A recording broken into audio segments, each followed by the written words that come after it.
orang puasa, suluk saum, suluk puasa itu menumbuhkan satu sifat namanya qanaah. Kita cukup dengan apa yang ada.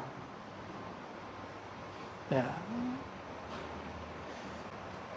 Jadi ciri-ciri puasanya sukses waktu berbuka itu dia berbuka tanpa bernafsu untuk menghabiskan makanan yang banyak.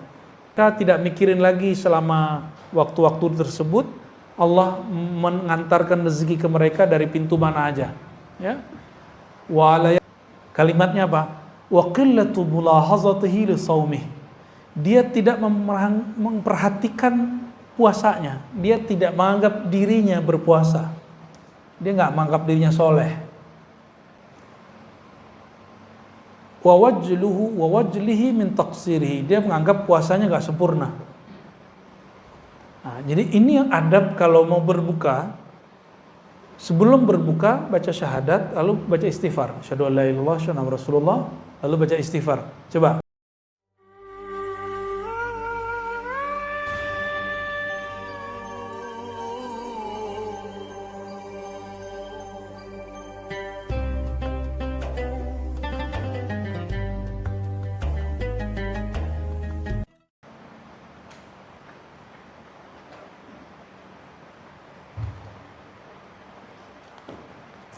Lalu beliau mengatakan ya, di halaman 152 paragraf pertamanya, wasihhatus shaum, maka kesahihan puasa, kesahan puasa dan adab-adab orang berpuasa ya,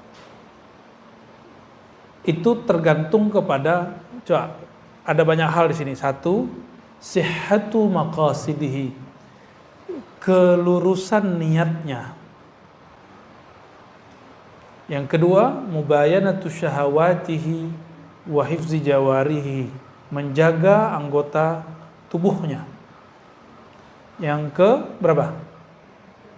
Yang ketiga, safa'i mat'amihi, safa ya, kebeningan, kemurnian, kehalalan makanannya. Wa ri'ayatu qalbih. Ya, tadi masih fisik. Sekarang masuk ke yang nomor berapa nih? Nomor 4, masuk ke urusan kolbu.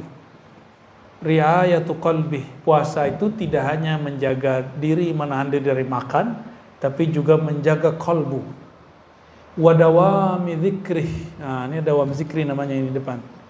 Nama dia dawam zikri. Dawam zikri. Apa arti dawam zikri? Senantiasa mengingatnya. Wa qillati ihtimamihi bil madmun min rizqi, dan sedikit perhatian dia terhadap rezeki yang sudah ditanggung untuknya. Kita ngeliat makanan gak nafsu gitu. Coba, makanan yang di rumah itu halal apa haram? Haram apa halal? Gak dimakan tuh. Maka as-saim al-haqiqi, orang yang puasa hakiki, mustahil dia korupsi. Karena yang halal pun dia nggak makan. Masih yang haram dia makan. Bener nggak? Jadi yang koruptor itu nggak puasa itu. Dia nggak dihitung puasa, dia puasanya puasa anak-anak. Dia kira Allah nggak lihat. Padahal kalau dia puasa dia ngerasa Allah lihat. Maka terapi bagi orang-orang yang nggak bisa nolak gratifikasi itu puasa. Karena orang puasa nggak akan berani nerima. Puasa aja coba, puasa Daud kayak. Jadi pejabat-pejabat tuh suruh aja puasa Daud. Bukan biar jabatannya lanjut, bukan. Ngapain jabat cuma 5 tahun, tapi dilaknat Allah sampai mati. Untuk apa? Ya, ini yang dilupakan oleh caleg-caleg ini ya. Caleg-caleg pejabat-pejabat. Antum bayangkan, nyalek belum tentu juga selesai 5 tahun, ada yang mati duluan. Kalau diangkat jadi pejabat, kadang-kadang dimutasi 3 bulan. Orang menjabat cuma sekian hari, sekian bulan, sekian tahun, tapi Allah memusuhi dia bertahun-tahun sampai mati. Mau begitu? Nauzubillah min dzalik. Itu sudah berapa? Sudah 6. Naik lagi. Ciri-ciri orang yang diterima amalannya, dia tidak merasa beramal. Kalimatnya apa? Wa qillatu mulahazatihi li shaumih. Dia tidak memperhatikan puasanya. Dia tidak menganggap dirinya berpuasa. Dia nggak menganggap dirinya soleh. Wa wajlihi min taqsirihi. Dia menganggap puasanya nggak sempurna. Nah, jadi ini yang adab kalau mau berbuka. Sebelum berbuka baca syahadat, lalu baca istighfar. Asyhadu an la ilaha illallah, asyhadu anna Rasulullah, lalu baca istighfar. Coba diingat, mau berbuka apa yang dibaca? Kenapa syahadat? Kita yang diterima itu cuma orang yang bersaksi. Yang diterima itu cuma orang yang bersaksi. Orang yang tidak bersyahadat, amalannya tidak diterima apapun di sisi Allah, karena persaksian dia tidak ada, dia syirik. Terus istighfar. Apa yang diistighfarkan? Katakan, ya Allah, puasaku tidak sempurna. Aku tidak sempurna menirukan akhlakmu. Lalu minta ampun, ya Allah maafkan dosaku, sempurnakan kuranganku, baru berbuka. Baca Allahumma laka sumtu. Hadisnya hasan, itu tidak dhaif seperti yang diklaim oleh sok-sok pendhaif hadis. Ya. Hadis ini hukumnya apa? Hasan. Allahumma laka sumtu. Siapinlah dihafalin. Allahumma laka sumtu wa bika amantu. Ya, mana kurmanya makan. Baik, jadi sediakan apa di depan nanti? Kurma, walaupun cuma 1, 2, atau 3. Ya. Dan hati-hati, nah ini teman-teman, saya ketemu seorang dokter dan dia ngingetin saya, tidak semua kurma itu higienis. Dari sananya higienis, tapi nyampe di sini belum tentu higienis. Jadi kalau antum beli kurma, dia tidak di-pack dengan oke, cuci dulu. Aneh kan? Tapi terus dilakukan. Tapi kalau kurmanya di packagingnya bagus sehingga mustahil kena debu-debu dan bakteri, silakan langsung dikonsumsi. Tapi kalau kurma yang curah, saya tidak anjurkan antum langsung konsumsi. Kalau mau dikonsumsi, bersihin dulu. Ya, aneh kan, kurma disuci itu aneh. Tapi gimana lagi, itu yang terjadi. Saya beberapa kali sakit perut dan kita nggak makan apa-apa, pas ingat ya makan kurma. Kurmanya kurma curah. Nah, kita nyaranin orang-orang yang usaha kurma jangan jual kurma curah. Kurmanya di packaging yang baik. Ya, apalagi kurma yang ditebar di pasar tepi jalan. Aduh, ya Allah. Nah, ini kelemahan Indonesia. Pasar tradisional Indonesia belum menjamin mutu makanan buah yang dijual secara baik. Semoga teman-teman kita di kementerian itu memperhatikan itu. Sehingga kita minat gitu belanja di pasar tradisional, ya, yang kemudian dijadikan pasar modernnya sama aja. Baik, wal ista'ana billahi ala ta'diyatihi, minta tolong kepada Allah agar mampu menyempurnakan puasa. Berarti puasa itu tidak sempurna kalau Allah tidak. Jadi kalau antum sanggup puasa sampai terbenam matahari, itu ciri-ciri orang dibantu oleh Allah Subhanahu wa ta'ala. Itu kabar gembiranya. Kalau demikian, layakkah seorang hamba yang kenal hakikat puasa lalu minta balasan pahala puasa? Kita mampu menyempurnakan puasa, izin siapa? Terus antum minta balasan? Gak sopan namanya. Itu enggak sopan ya. Nah, di sini ada status dari puasa 15 hari, makannya cuma sekali. Kalau bulan Ramadan makannya cuma sebulan itu sekali dan malamnya cuma minum air. Ya. Wa kana yuftir 'alal ma'il qurah wahdahu kulla lailah. Setiap malam cuma minum air. Ada loh orang begitu. Nama imamnya siapa?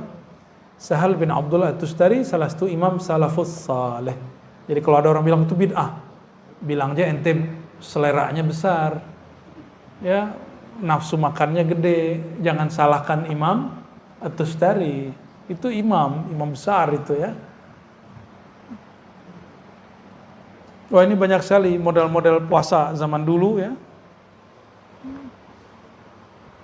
Kita nggak usah baca semua. Nah, langsung ke puasa para sufi. Ya, puasa siapa? Halaman 103 bagian bawah. Fa ammas sufiyyah, adapun para sufi dan fuqara al-mujarridun alladzina qata'ul halaiq, yang mana mereka disebut ahlu tajrid, yang sudah punya kesempatan full untuk bertorikoh, qata'ul halaiq, memutus kesibukan duniawi. Kalau tidak sanggup minimal 10 hari terakhir disebut i'tikaf, ya. Nggak sanggup 7 hari, nggak sanggup 5 hari, nggak sanggup 3 hari, nggak sanggup 1 hari, nggak sanggup. Kayaknya perlu dipuasain tuh orang. Udah meninggal tuh orang tuh. Mati kolbunya sudah itu, ya. Selevel Nabi masih itikaf 10 hari. Ada yang sesibuk Nabi nggak? Nabi itu istrinya 11, panglima perang, direktur zakat, pemimpin negara, guru ngaji, imam masjid. Ada yang sesibuk beliau? Ada yang sesibuk beliau? Kan gak ada. Jangan so sibuk lah, ya. Saya sibuk, Tat. Ente sibuk apaan? Ya. Cuma sibuk begitu doang disebut sibuk. Nabi itu perang bisa nggak pulang 6 bulan. Bayangkan istrinya 11. Istrinya protes nggak tuh? Nggak bisa protes. Mau gimana lagi? Urusan Madinah siapa yang urus? Sahabat yang. Nabi sesibuk itu loh. Maka Nabi pernah nggak pulang 6 bulan. Hanya perang, tiap hari perang dan masih puasa. Perang Uhud, perang pertama dalam Islam, itu sembari puasa. Apa perang Badar, ya? Perang Badar, perang pertama dalam Islam itu berpuasa. Saya nggak bisa bayangin tuh, ya. Ini disuruh bertarung lagi puasa. Dan itu cuma Ahlul Badar yang sanggup begitu, ya. Semoga kita mewarisi ruhaniyah mereka, amin ya rabbal alamin. Tarakul ma'lumat wa qana'u bima qasamallahu ta'ala lahum minal arzaq. Dulu kan gak ada gaji tetap, benar gak? Dan gak ada usaha online. Jadi mereka dulu kalau sudah masuk puasa atau 10 hari terakhir, semua kerjaannya ditinggal. Lalu mereka tawakal kepada Allah, mencukupkan dengan apa yang sudah mereka lakukan 11 bulan. Tapi 11 bulan itu cukup toh? Cukup gak? Kerja 11 bulan 20 hari untuk itikaf 10 hari, cukup nggak? Masa sih nggak cukup? Liburan bisa 12 hari. Masa untuk Allah, untuk diri kita supaya happy, bersaadah, bahagia, hidup di dunia akhirat, kita nggak punya waktu. 10 hari terakhir pulang kampung, Tat. Ya, kampung hakiki bukan di Sumatera, bukan di Jawa, bukan di Kalimantan, bukan di Sulawesi, bukan di Ambon, bukan di Papua, bukan di Bima, bukan di Lombok, bukan di Bali. Bukan. Kampung hakiki kita di mana? Ini ilmunya Buya Aldomi itu. Al-Watan, Al-Asl. Ya, itu istilahnya. Sirrul Asrar. Kitab Sirrul Asrar. Syekh Abdul Qadir Al-Jilani mengajarkan, kampung hakikimu bukan sini, bro. Ya. Kampung hakikimu itu bukan alam ini, tapi kampung hakikimu di mana awal sumbernya ruh ditiupkan. Situ sumbernya. Harus pulang ke sono. Itu yang disebut pulang kampung. Pulang kampung menyenangkan nggak? Pulang kampung ke al-watan al-asl. Pulang kampung ke kampung rohani lebih membahagiakan lagi. Pulang kampung mungkin orang tuanya sudah meninggal, tapi al-watan al-asal itu ruhnya nggak pernah meninggal. Yang di sono nggak pernah meninggal. Ayahanda ruh, induknya ruh nggak pernah meninggal. Saya sekarang pulang kampung sudah nggak ada minat. Kenapa? Ayah saya udah wafat 4 bulan lalu. Ibu saya udah meninggal sebelum pandemi. Paling ada cuma saudara. Kalau nggak ada surah suluk di kampung, saya nggak mau pulang. Kenapa? Surau Suluk itu kenangan saya merasakan al-watan al-asal. Kampung yang asal muasal itu. Zahirnya surau, zahirnya zawiyah, ribat. Batinnya, rohaninya berpulang kepada kampung sejatinya. Ya, oleh karenanya, udahlah, gak usah sibuk-sibuk mudik-mudik lagi ya. 10 hari terakhir itu, sibuklah mudik ke kampung rohani. Sepakat ya? Cuma sayangnya, kayaknya suluknya pendaftarannya sudah tutup. Semoga tahun depan tempat ini bisa dijadikan, nggak usah nunggu tahun depan, karena suluk kita ada 4 kali atau 5 kali setahun. Jadi ada suluk Rabiul Awal, harusnya ada suluk Muharram. Suluk Muharram, suluk Rabiul Awal, suluk Rajab, suluk Sya'ban, bahkan ada Sya'ban, ada suluk Ramadan. Tapi suluk Sya'ban saya tiadakan. Yang ada tadi apa? Muharram, Rabiul Awal. Ya. Kalau guru kita yang dulu Zulhijjah ditambahkan. Tapi kita kalau Zulhijjah lebih senang haji. Ya. Tapi sampai hari ini guru saya masih buat. Jadi suluk Zulhijjah masih buat di beberapa tempat ya. Baik. Wa qana'u bima qasama Allah taala lahum min al-arzaq. Jadi orang suluk, orang puasa, suluk saum, suluk puasa itu menumbuhkan satu sifat namanya qanaah. Apa arti qanaah? Merasa cukup dengan apa yang ada. Ya. Jadi ciri-ciri puasanya sukses, waktu berbuka itu dia berbuka tanpa bernafsu untuk menghabiskan makanan yang banyak. Nah coba cek nanti ya. Antum kayaknya gimana gitu sebelum mau berbuka itu kayaknya nafsu mau makan ini, mau makan itu. Terus ketika berbuka makannya sedikit saja, itu berhasil puasanya. Jadi ciri-ciri puasa berhasil bukan sebelum terbit atau terbenam, tapi setelah terbenam orang itu makan. Kenapa? Imam Al-Ghazali Hujjatul Islam ya qaddasallahu sirrahu, kata beliau, tujuan puasa itu untuk mengendalikan syahwat makan. Syahwat makan dan minum. Apabila terbenam matahari, waktu berbuka datang, tiba-tiba nafsu syahwatnya lepas. Selera makannya dilampiaskan, berarti dia tidak berhasil mendidik nafsunya hari itu. Gitu maksud beliau, ya. Baik. Wala yadruna ayya waqtin yasuqullahu ta'ala ilaihim arzaqahum minal ghaib. Mereka tidak mikirin lagi selama waktu-waktu tersebut Allah mengantarkan rezeki ke mereka dari pintu mana aja, ya. Wa la yadin man yab'atsullahu ta'ala lahum, atau lewat siapa saja. Fa awqatu haula atammu min awqatis sha'im alladhi yarja' ila ma'lumin wa ma'hudin min at-ta'am al-musta'id li iftarihi. Ini yang disebut puasa hakikat.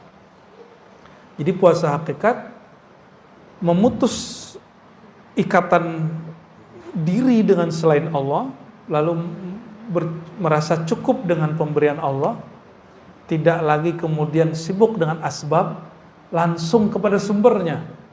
Ini yang disebut ahlut tajrid. Siapa? Ahlut tajrid. Orang-orang seperti ini dia puasa meskipun lagi makan. Tapi ini baru puasa hakikat. Puasa syariat gak boleh ditinggal, wajib diamalkan, ya. Jadi kalau diterjemahkan apa itu puasa hakikat? Ketika dirimu memutus harapan kepada selain Allah, sudah, itu sudah cukup. Kalau orang memutus harapan kepada selain Allah, mungkin gak dia iri dengki? Mungkin gak iri dengki? Mungkin gak dia emosi ngeliat orang dapat rezeki? Emosi dengan coblosan dia gak jadi? Nyoblos, tapi yang dicoblos gak kepilih jadi presiden. Atau antum nyalek, gak dicoblos orang, emosi gak? Hah? Calon legislatif kok stres? Wakil rakyat stres? Alhamdulillah ente gak jadi wakil rakyat. Karena kalau wakil rakyat stres ada masalah, gimana dia mimpin kita? Kalau dia punya masalah, punya penyakit kejiwaan. Maka saya bersyukur orang-orang stres itu gak jadi caleg. Ya, silakan marah. Anda perbaiki dulu dirinya baru caleg. Ya, yang nyalek-nyalek itu perbaiki dulu dirinya, insya Allah jadi itu. Itu yang 02 aja berapa kali nyalon kan? Nyalon tahun berapa? 02 ini. Luar biasa itu. Gigih sekali itu, manjad wajada itu. Serius, aneh bukan lagi canda, aneh serius. Tahun berapa beliau? Ya. Itu luar biasa itu. Ya. Dari zaman SBY kan? Udah ganti SBY jadi Jokowi. Beliau masih terus nyundul langit. Dari tadinya keras, emosi tinggi, ternyata dia kemudian membersihkan kolbunya. Dan saya berdoa, berharap semoga Allah tetap bersihkan kolbunya, beningkan kolbunya. Dan dia mesti lebih bening lagi dari presiden sebelumnya. Ya, karena tantangan dia lebih berat. Kita doakan ya. Salah satu kewajiban orang belajar tasawuf mendoakan pemimpin siapapun mereka. Maka nggak ada sufi-sufi itu yang suka berontak. Sufi itu menasihati pemimpin, karena itu jihad paling tinggi. Pemimpinnya zolim misalnya, tapi tetap doain baik-baik, bukan doain buruk. Bukan kalau lagi celaka ngomong, celaka lo gituin. Ya. Tuh karena ente zolim ma'ane, ente celaka. Sufi nggak ngomong begitu. Ya, sufi kullu sufiyin, ya, setiap sufi yang saya kenal yad'u lil umara, mendoakan kebaikan untuk para pemimpin. Oleh karenanya jangan heran kalau ada sufi jadi watempres, itu saya nggak heran. Ya, saya nggak heran. Jadi antum yang heran berarti nggak kenal siapa sufi. Ya, dia watempres, ada kan? Ya, kita maklumi itu. Kalau bukan beliau yang watim-pres, nanti watim-presnya orang kebatinan gimana ya? Atau orang kepercayaan gimana? Atau orang yang tidak sejalan dengan keyakinan kita gimana? Itu kan luar biasa sebenarnya. Logikanya terbalik dari kita dan itu benar. Ya, kita doakan pemimpin yang terpilih, kolbunya semoga lebih bening, lebih bersih dari masa-masa sebelumnya, dari pemimpin sebelumnya. Amin ya rabbal alamin. Insya Allah kalau begitu Allah turunkan berkah dari langit, Allah keluarkan berkah dari bumi untuk negeri kita. Insya Allah ya. Saya nggak khawatir mau dajjal keluar kayak apa kayak, kalau pemimpin kayak itu aman kita. Insya Allah ya.